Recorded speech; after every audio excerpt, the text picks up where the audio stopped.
Welcome to episode 6 of my 1999 Subaru 2.5 RS wide-body build.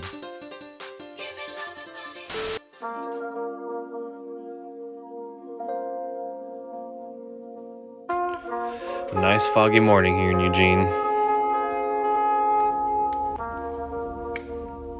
Make sure you take your time. You don't want to do what I did on here.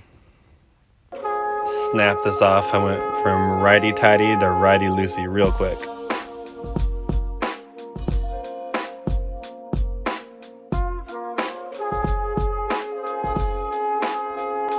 Alright, for everyone who doesn't know what this is a EJ257.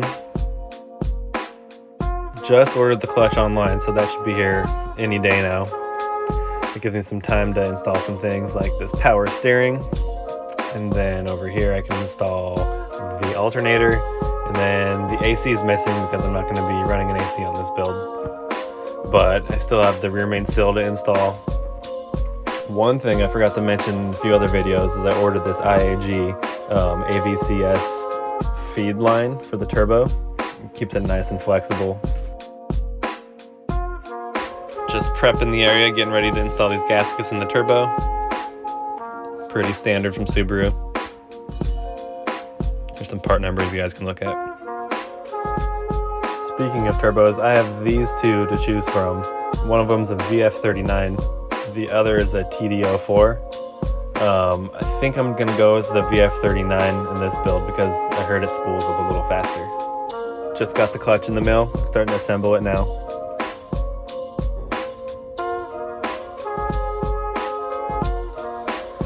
Alright, now that I'm wrapping this clutch up, I think I could start cleaning up some of the coil packs and installing the new spark plugs.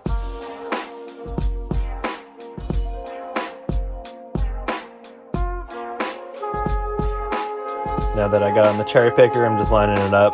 I'm doing this by myself, so I want to make sure I do it as slow as possible and not trying to scratch my new paint job too. Looking pretty lined up with that bell housing. I don't know about these wonky looking hoses hanging off. Got it lowered in, it's pretty much mated to the back of the bell housing. Now that I got it kind of snug in there, I can start putting the transmission bolts in to bring it a little bit closer before I drop it down into the subframe. Finally got it all in here nice and secured.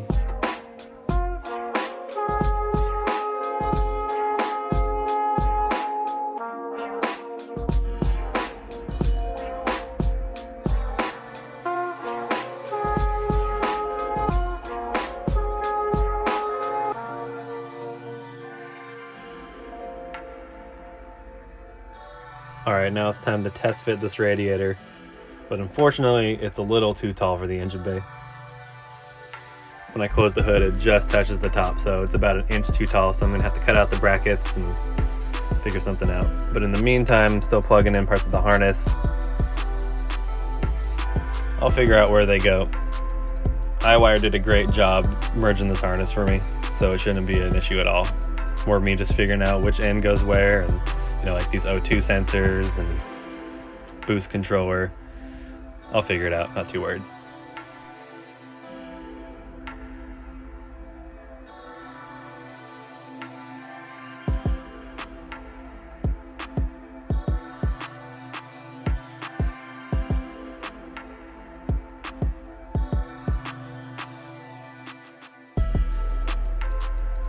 Next thing I have to do is tie rod ends. Looking a little dusty in this wheel well. Let's spray it out with this thing right here.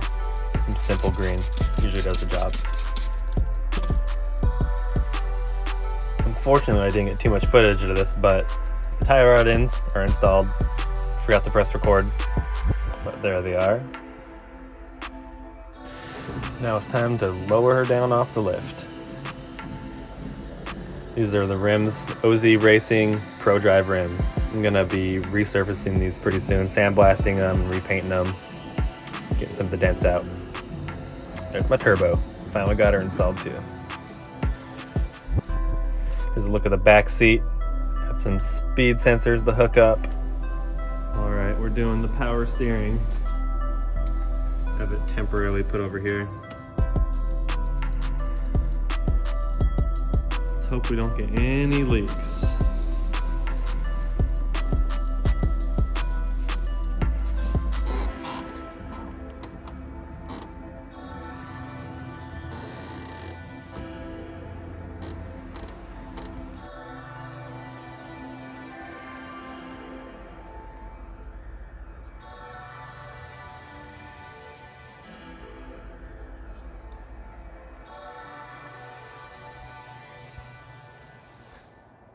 On the next episode, sandblasting rims, painting them, and getting them ready to roll.